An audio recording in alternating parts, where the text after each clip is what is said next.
आप देख रहे हैं संविधान और कानून एसके लाइव न्यूज। नमस्कार, आप देख रहे हैं एसके लाइव न्यूज, जहां आपका बहुत बहुत स्वागत है। आज की एक खास खबर उठकर सामने आ रही है। मध्य प्रदेश के जबलपुर में हिरन नदी को भेंट की 301 फीट लंबी चुनरी। जी हां, पाटन के कटरा बेलखड़ा गांव में हिरन नदी के संरक्षण के लिए अनूठी पहल की गई है। यहां के भाजपा नेता अभिषेक सिंह हरी भैया ने ग्रामीणों के साथ 301 फीट लंबी चुनरी हिरन नदी को अर्पित की है। इस दौरान बड़ी संख्या में ग्रामीण मौजूद रहे। कटरा बेलखड़ा के अभिषेक सिंह हरी भैया हिरन नदी के संरक्षण के लिए पहले भी एक यात्रा निकाल चुके हैं, जिसमें हिरन नदी के उद्गम से लेकर नर्मदा नदी तक संगम तक उन्होंने यात्रा की थी। वे लोगों को हिरन नदी के संरक्षण के लिए समय समय पर जागरूक करते हैं। बसंत पंचमी के मौके पर हिरन नदी के प्रति लोगों की जागरूकता के लिए कटरा बेलखड़ा के सैकड़ों ग्रामीणों ने चुनरी यात्रा निकाली और 301 फीट लंबी चुनरी नदी को समर्पित की। इस दौरान पत्रकारों से बात करते हुए भाजपा नेता अभिषेक सिंह हरी भैया ने कहा कि बड़ी नदियों की तरह छोटी नदियां भी जीवनदायिनी है। हिरन नदी जबलपुर में नर्मदा नदी के बाद दूसरी ऐसी नदी है जो कि लाखों लोगों के जीवन यापन का काम करती है। ऐसे में इस नदी का संरक्षण भी बेहद जरूरी है। जी हाँ, और इसी के साथ आप सभी को बताते चले, आपकी क्या है इस पे राय, आप हमें कमेंट के जरिए जरूर बताएं और साथ ही ऐसे और तमाम खबरों के लिए चैनल को सब्सक्राइब करें। इस चुनरी को चढ़ाने का कब से ये परंपरा चल रही है?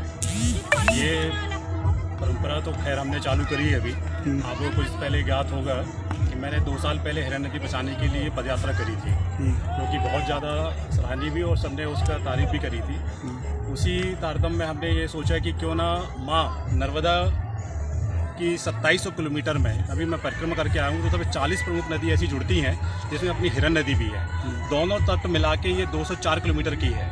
इसकी मैंने परिक्रमा भी करी है और इसे बचाने के लिए मैंने संकल्प भी लिया है और गांव-गांव जागृति भी फैलाई है, जिसमें मुझे बहुत सहयोग मिला है। उसी सोच के अनुसार मैंने सोचा कि जब माँ नर्मदा को सब लोग चुनरी चढ़ाते हैं तो क्यों ना अपन हिरन नदी को चुनरी चढ़ाएं। इससे एक आस्था भी बनेगा और लोगों में विश्वास भी जागेगा और माँ हिरन नदी के प्रति उनमें एक जागरूकता भी बढ़ेगी। ये कम से कम 204 किलोमीटर में आप ये सोचिए सहायक नदियों में प्रमुख नदी है माँ नर्मदा के लिए। तो हम लोग सब जागरूक हों। ऐसी कई नदियां हैं जो विलुप्त होती हुई कगार पे हैं। आप देखेंगे गनियारी के पास में पर्यटक का गंदा पानी इसमें मिलता है। यहाँ पे आप देख रहे हैं जलकुंभी अभी मिल रही है। तो ये हम लोग की मांग है कि इधर पे बीच बीच में स्टॉप डैम बनाए जाएँ।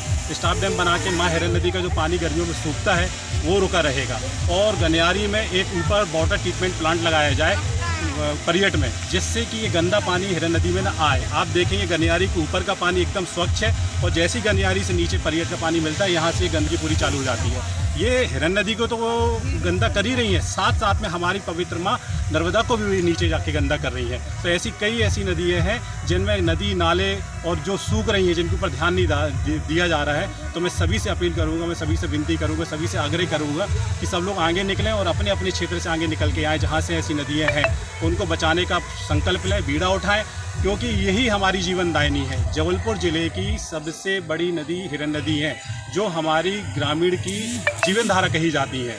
समझ लिए पनागर, सिहोरा, कुंडम से तो आपका उद्गम ही हुआ है, फिर आगे पनागर में मिलती है, आप पनागर से फिर आप पाटन में मिलती है, पाटन से आप सीधे साकल घाट में जाके बरगी विधानसभा में माँ नर्मदा से मिल जाती हैं। तो मेरा सबसे विनम्र निवेदन और आग्रह करता हूँ कि ऐसी बड़ी बड़ी नदियों को बचाने का, ऐसी पवित्र नदियों को बचाने का बीड़ा उठाएं।